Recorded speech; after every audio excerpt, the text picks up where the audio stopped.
Welcome to Frequency. I'm Chuck Gose. And I'm Jenni Field. Frequency is your go-to for real talk about comms, culture, and employee experience. Beyond the buzzwords and straight to what matters. And I'm going to kick things off this week because I spent my weekend at the Long Haul Leader Summit in Cambridge here in the UK, which is an event that is organised by my coach, Chris Ducker. And he's just published a book called The Long Haul Leader. And it's the second time I've been to his summit. And I just wanted to talk about the importance of getting together with people in real life. And I know you talk about this a lot, Chuck, in terms of your icology group and getting people together. But I was in a room for the whole weekend with 100 other entrepreneurs and business owners of varying levels from various countries around the world. And the biggest takeaway, I think, from everybody at the event was just the joy of being together in a room and solving problems together and talking about stuff. And it was very cup filling for me. And I want to thank Chris for organising it and doing it. I know he's not doing it next year. And I will put a link to his book into the show notes as well, because I'm in it. So why not? But it was just lovely getting together. And it's made me feel even more strongly about next year and the importance of bringing everybody together in person. Because I don't think we do it enough. Explain the long haul part of that. What is a long haul leader? So he wrote the book because he wanted people to focus on being in it for the long haul, but being healthy and not burning out, and how you can be a successful leader without having to burn yourself out in the process. So I think I haven't read the book because I only picked it up at the weekend, but I think there's an acronym around long haul and the things that you can do to make sure that you can be sustainable in that leadership role, which is really important. And there were sessions throughout the weekend on sort of burnout and well-being, but also about AI and how it's ruining our original thought. And there was just lots of really good thought-provoking content throughout the weekend, which is really good. You know what I think is uniquely, I don't want to say maybe uniquely British or uniquely non-American, is a weekend event. Oh, 100%. You don't see that a lot in the US. Yeah. And it doesn't work. When I tried to bring Comms Reboot, which is traditionally on a Saturday, when I first tried to bring that to Chicago in 2023, and I know we talked about that because you were really supporting that event, I sold like 5 tickets and I had to pull it because it just didn't work. And then when I did it again with Contact Monkey, we did it on a weekday and we sold 80 tickets. So yeah, it just doesn't work for. And to be fair, I think it's working less over here. Comms Reboot next year will be on a weekday rather than a weekend, which will be an exclusive reveal for everybody listening today about that. So yes, I've had a lovely weekend. And then the second thing I wanted to ask today is, what are you reading? Because we both talk about books quite a lot. I've just kicked off a new book called Cues by Vanessa Van Edwards, who we both met in Nashville at Unite. But what are you reading at the moment? Nothing. Oh, right, lovely. Now. I also love to talk about books and have realized I have not read a book in at least a few months. And I've got a book that I just bought sitting beside me called Fooled by Randomness. It has literally been sitting here for weeks and I have not touched it. So maybe this is the nudge or bullying that I need to I'm very happy to nudge /bully. I'm very happy to do that. That's fine. Yeah, I do enjoy it. I just don't, for some reason, I haven't made it a priority. Maybe I'm overwhelmed by things or it's a government shutdown. I don't know what it is. To be fair, I do think that there are times where I haven't picked up, certainly not like a workbook for, a good, I would say 6 or 8 weeks. I've been in a land of fiction for a while, which has been lovely, but I feel kind of ready to come back out of that now. So that's fair. I've never traveled to the land of fiction. Have you Jenni? not? And I wonder if I need to. Yeah, you would love it. You would, because the storytelling and the, I'm going to recommend some fiction-y ones to you from a sort of good storytelling creativity perspective that you might like. Because do you want to hear the excuse that I've made for why I don't read fiction? Okay, go on. I feel like I'm going to... No. It's that there's so many real stories, too many real great stories out there. I don't need fake ones. Okay. Yeah, no, and that's you do. Realizing that's just an excuse. It is true, but it's not the reason not to read fiction. Yeah, I think you've answered your own question there. So you have got the articles this week. What are we talking about? I have really outdone myself this week, Jenni. with It's articles. so modest. We're going to talk about two of our favorite topics, hybrid work and poor leadership, all in the same article. Plus, we're going to get into the dangers of a lack of leadership engagement in career specialization. But before we get into that, let's talk about exhaustion. And maybe that's why I haven't been reading any books lately, Jenni. However, there's a report out from Exhaustion to Empowerment. Basically says that work is not broken because people are lazy. It's broken because the day gets carved into tiny, frantic pieces. 41's report walks through the slog that many teams know too well. Too many apps, too many handoffs, too much coordination steals time from the work that creates true value, which is the productivity paradox front and center in plain sight. The report also points to a practical fix that is hiding in the open, listening that leads to visible change. When teams see leaders acknowledge what is getting in the way and then remove it, energy returns. Not with a slogan, but with a quieter day that lets people finish something important. Think focus blocks that are real, fewer approvals, and clear priorities that survive the week. So my question to you, Jenni, is this report truly does elevate meaningful listening and closing the loop as like how high impact teams can make a difference. Mm-hmm. We've been talking about the importance of this forever. Why does it not happen? As you were working through some of those things that make it feel broken, so you said about the day getting carved into tiny, frantic pieces. And just as a personal reflection, I would say over the last sort of 2-3 weeks where I've been recovering from tonsillitis, I've become very aware of bad habits that have crept in to my day-to-day. So bad habits of sitting on the sofa, watching something, but also being on my phone, or being on my phone while I'm out for a walk, or trying to sort of multitask or trying to squeeze things into that sort of 2-minute slot that I've got. And I think it's these bad habits that we have to be aware of and catch. So I think whilst there's things like meaningful listening and doing that, so much of this exhaustion piece relies on the individual. And I think that's really important. So whilst the organization can do stuff, if as an individual, you're not looking at what you're doing and maybe the bad habits that have crept in or some of those things, then it's never going to really change. From an organizational perspective, I think we have to define productivity and stop making that feel like it's doing more in less time. That's not productivity. There's a great book by Cal Newport called Slow Productivity, which is a really good read. And I think the other thing that's contributing to this in organizations is the fear of failure and that lack of strategic intention. So I think that's why it doesn't happen, because I think people have the best intentions of listening, but there's no strategic intention behind that listening. So we come out and we listen, but we don't then do anything because we don't really know what we're meant to do with that. And I think that's the biggest thing. I think leaders often don't know what to do with what they hear and don't know how to make changes and don't really understand what really fundamentally has to shift in organizational design in terms of how you operate. These are big things. And I think people don't really want to confront that. And I think that that is what gets in the way. Have we glamorized multitasking? Yes. Doesn't work. But why do we keep doing it then? Because we have got a bit of a problem. I do think, without getting too into I do think there is an issue around our dopamine and what hits that for us. And I think we've got used to trying to fulfill a dopamine hit based on an instant gratification society that we now live in. So if something isn't holding our attention, we then go to something else because we need that sort of hit. So that is part of the problem. And whereas if you put your phone in another room, for example, and sat and watched something, you would feel a lot calmer because you're just doing one thing, but you've got to train yourself to do that. But multitasking, in the book Busy by Tony Crabb, I think the stat is that it takes you 40% longer to complete a task if you're multitasking.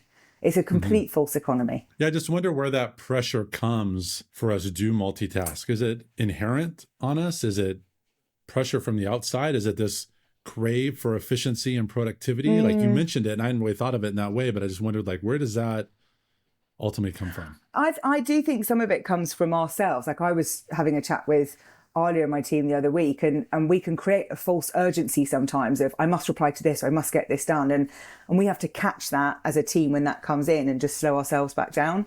because it's very easy to get swept up in a pace that isn't real. But again, you have to catch it, and then you have to stop it, and then you have to make sure you you don't do it again. So it's being aware that you're in it, and then changing that is the biggest thing. This is over the summer. We were in the car, and a song from the band Alabama came on. I've not heard an Alabama song in a long time. Yeah, and I think I know the song you mean. Oh my God, this song is about you.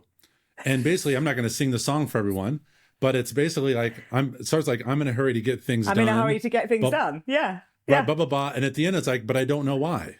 Yes. It's like, yeah. And I'm like, that's literally me. Yeah. Let's move on though to our next one. This is one I was really excited about. And I moved it to number 2 because I figured if it was number 4, we would never end the episode, Jenny. Article from MIT Sloan Management Review: hybrid work is not the problem, poor leadership is. And Jenny, I've said this, like, it is both, it is a curse always being right. And this article just adds to that curse when I think back to all of the conversations we've had about return to work mandates and all of that. So let's get into this. From MIT, the piece asks leaders to stop blaming the map and start learning to drive. Hybrid is not the villain. The research cited here shows that high performers measure outcomes and set clear norms for when in-person time actually matters. The teams that do this well decide which moments deserve a room and which can thrive asynchronously. They treat presence as a tool, not a scoreboard. The article makes a simple case. Rules about days in office will never outperform the rituals that help teams do the right work in the right way. Define outcomes, build a short list of in-person moments that matter, and give managers templates that make those moments consistent. When you talk about results instead of attendance, you remove the theater and keep the culture. So Jenny, my question for you is, what wins here? Is it command and control or cultural rituals inside of companies? Or is it option number 3? No, just the 2.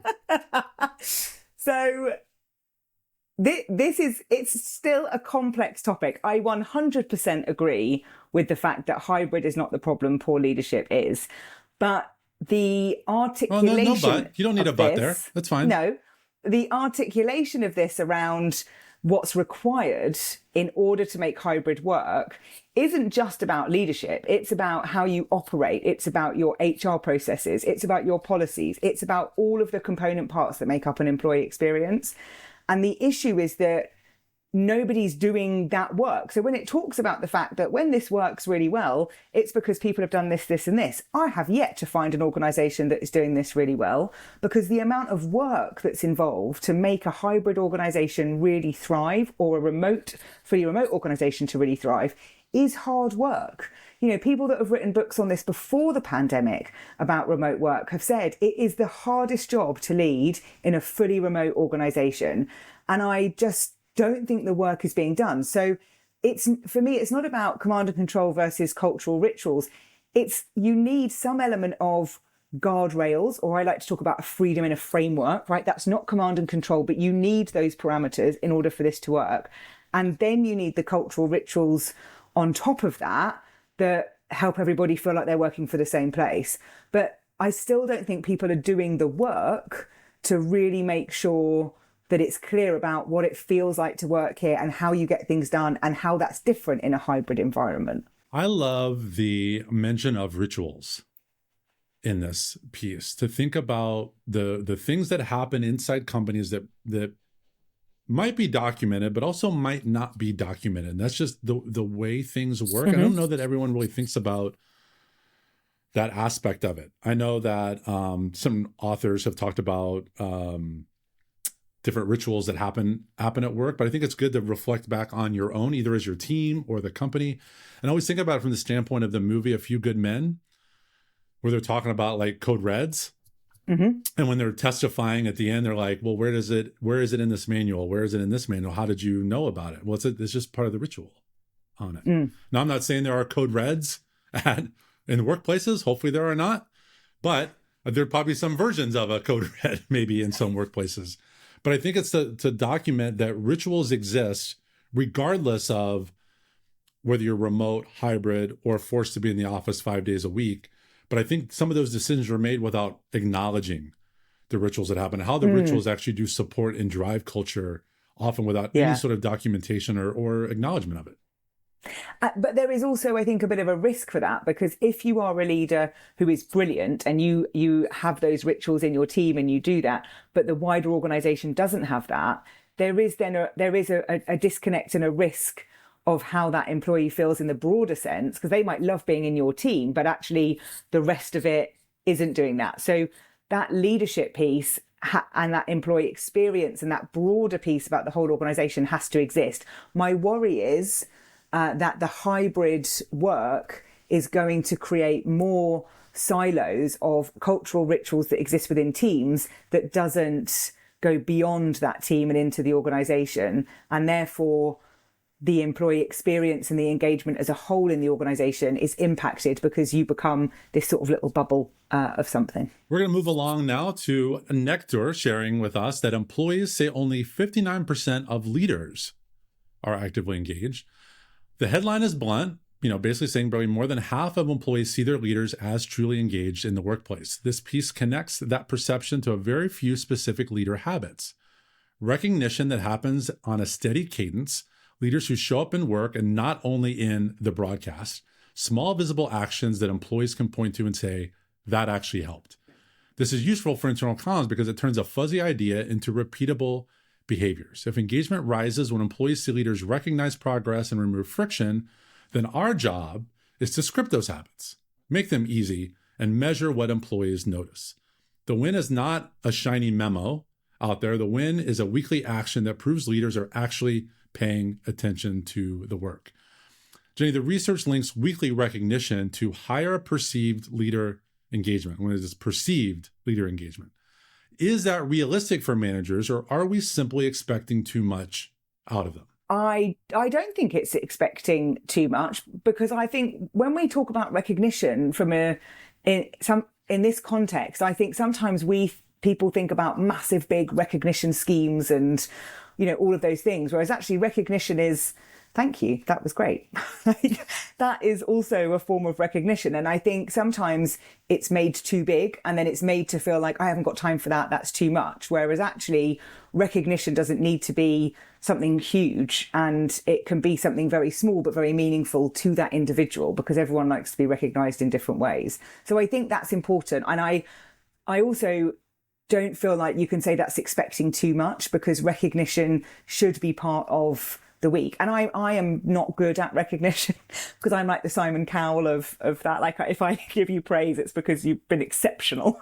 I know I'm not great at that. So I have to make a conscious effort to sort of say thank you and recognize the work in what could be just in the everyday for me, but I know has taken a lot for people that I'm working with. So I don't think it's asking too much. And I think if managers are saying that, then we've got a bigger problem about what's the role of a manager. Well, I think you're right, is that recognition is actually quite simple and typically doesn't cost a lot of money. You don't need to, I mean, there should be a budget line item for recognition, but it could be as simple as saying thank you. And I think it's that simple gesture. I think if managers and leaders knew that the echoes that took place on that, the butterfly effect of simply recognizing work or good work or saying thank you or whatever it is, that sends such a powerful signal. And yet it's so simple. And yet it seems like so few are doing it. And it's not like, maybe it does need to be as simple as saying on your weekly checklist, hey, did you recognize somebody today? Maybe some leaders need that. Honestly, maybe they do. But and I guess maybe that's some of the scripting. I think this is where comms can come in and be that advisor by sharing stories, sharing examples of how easy this is to show that recognition, because we know what that means. If you're that employee and you see a peer get recognized or you get recognized, you know how that feels. And that's so easy to do, yet clearly so many are not. And I think the scripting has to be more specific. I think if you just said, have you recognized anybody? It's still too broad. I think you could say, like, make sure you say, has someone done something that's gone over and above, or has someone really helped out someone else that you just want to say thank you to? Like, I think you have to be very specific, because when we just use big throwaway words, like recognize, then they don't have enough meaning. People don't really know what that means. And there's often an assumption, certainly if you're working with a deskless population and you work in head office, that cultural difference needs to be recognised. But you have to be more explicit rather than just assuming people know what that means when you say things like that, because I don't think we spend enough time being explicit. And I think because we're in such a hurry and we're exhausted and we're doing 17 things at once, we're just throwing things out. Whereas you've got to be really clear about what does that really mean and what does that really look like. That's a good point. Like, are we setting the right expectations when we say what recognition is? That's a good point. We're going to wrap up this week's episode with a LinkedIn post from Michelle Frith that I thought was interesting. Her post is a quiet warning about how careers in comms can get boxed in. As teams chase things like channel performance, roles can very easily narrow. You get excellent tacticians who can send an email, create a video stream, run an intranet, yet fewer people who translate across the business. The pattern she argues for is T-shaped. Keep depth in a craft, build breadth across the business so you can influence decisions, not only distribute them. For an internal comms seat, this is a design problem we can actually solve. Keep specialist excellence, but anchor it to this spine that owns things like audience insight, governance, and outcomes. Rotate people through real business problems so they see how messages change behavior, not just on the metric side of things. This is how a team stays relevant as the work shifts. So I like this post because it talks about everybody wants to develop these specialties, but then is there a risk to this? Jenni, using her T-shaped lens, how would you change a team's responsibilities so that they have this breadth across the organization, yet, and in the outputs that deliver the employee experience, you've got the depth? How are you thinking about balancing that across the team? So when I've had to do this in the past, I've always had a very lean team inside the organization that I've outsourced the breadth. So I've always had that, I'm going to keep that that sort of T in the organization, so that breadth. So you've almost got sort of business partnering roles. And then where we need specific things like sort of video or graphics, whatever it might be, we outsource those. And that was an intentional decision. It's been my intentional decision with every team I've had because of the flexibility that provides in terms of all the different stakeholders and the different things you're doing. I'm a big believer in this sort of T-shape, but that's also my preference. I don't have a specific area that I would want to go sort of deep into, I suppose, other than leadership credibility, which is where a lot of my work is. I think you can structure it from a business partnering. And then if you've got enough to warrant those sort of deeper roles around intranets and digital and AI, then you can have those in the team. But I think you've got to be really clear about what the business partnering role is and then how that feeds back in, because I've seen teams in the past where people have just jumped over the business partner and gone to the people that are doing the channels to get the stuff out. So it's a tricky balance, I think, for internal communicators. But I think if we specialize too much in things like change, for example, then we're not keeping that breadth. And I think that is a risk for internal comms. What do you think? I was looking at this from a slightly different way, and I'm going to use my leader that I had when I was at Rolls-Royce. Her name is Maria Weber. What she was really great at, and I didn't recognize this at the time, she was really good at exposing the team to new experiences. And I viewed this as sort of the top level of the T, the horizontal part of it, where I think often managers will bring someone along to a meeting that she had to be at, but she would bring someone else, which I think is good. What's great is when the manager's like, I don't actually need to be there. You go represent the team. You're empowered to do that. She did such a remarkable job of both bringing people along to new experiences, but also empowering them to own the experience. Even if it wasn't your expertise and it was new, she was so great at, because ultimately then we became really strong backups for one another because we'd already had some of these experiences. If somebody was out, it wasn't a crisis. Someone else already experienced it. So I thought, just to give her a shout out, I don't know if she listens to the podcast or not, probably not. But Maria, thank you for that. Because she did a great job of just leveling everyone up. You still had your like, I was internal comms, there's external comms, there's events, there are all these categories, but we all got exposure and ownership in other parts of it, which that's where I was thinking from a manager level, how you can create that experience for your team. I think it's interesting actually, because in this sort of same topic, someone asked me a question about the valuing internal comms report that we published and we spoke about on the episode last week. And they were asking me a question about, what needs to happen for internal comms to be really valued? Like, what out of that report, what is it that would work? Because leaders still struggle to understand it. So do we just need to get the report in front of leaders? Like, what's it going to be? We were chatting about it. And I said, I think the biggest thing is that people can understand the business and get that business acumen. And I think if more internal comms people understood the organization they work in and the business side of that organization and and the language and all of that, then I think that would really turn a corner in terms of the value and impact. And I think the only way to do that is through experiences like you've just shared, like being able to have that exposure in those meetings and being given that opportunity. And I think that's harder when you're a team of one in an organization, because who's doing that mentorship for you? Like we hear so much about internal comms teams of one. I don't have a solution to this. I'm just thinking, how does that happen? Like, even when I was a team of one, I had an excellent HR director, Julie, who was brilliant at just letting you sort of just crack on with it, really. She was excellent at that. And so I would just make myself known in those places because I'm that character. But if you're not that character and you don't have a head of how do you do that? And I think that's a bigger challenge for comms people. I think you have to seek that outside the community, whether it's through organizations or communities out there that you get that exposure and that involvement. I think that's probably, but you're right. I didn't think about from a team of one. Yeah. That's a challenging T-shaped lens to view. Yeah. Yeah, for sure. Well, that wrapped up our articles for this week. Jenni, what are you freaking out about? So I am freaking out about this week, my 2026 planning. And I know that I'm freaking out about this because I sent you my picture of my spreadsheet. And for anyone that isn't aware, I am a planner and Chuck is not. So we have a lot of conversations about looking ahead and planning, and Chuck is not someone that enjoys that. Whereas I have now done my entire spreadsheet for next year, plotting in things like my holidays. I always do that first. Then plotting in various events that I'm running, the school holidays, which obviously have an impact on when we do things. And just having that as one big visual for the year has been really, it's felt very calming actually, in terms of, right, I know exactly what I'm doing next year. And I feel like I could do a little dance about it. Like, it really brings me joy.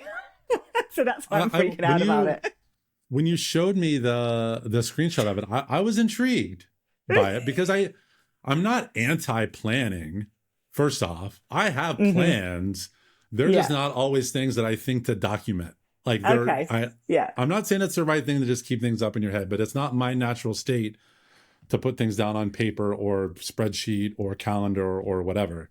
But I was intrigued by it from a visibility standpoint, as someone who has intentionally and unintentionally double booked myself for things that you should not double book for. I might explore playing around with that layout. I'm excited for you. I am. I can tell you're excited for it.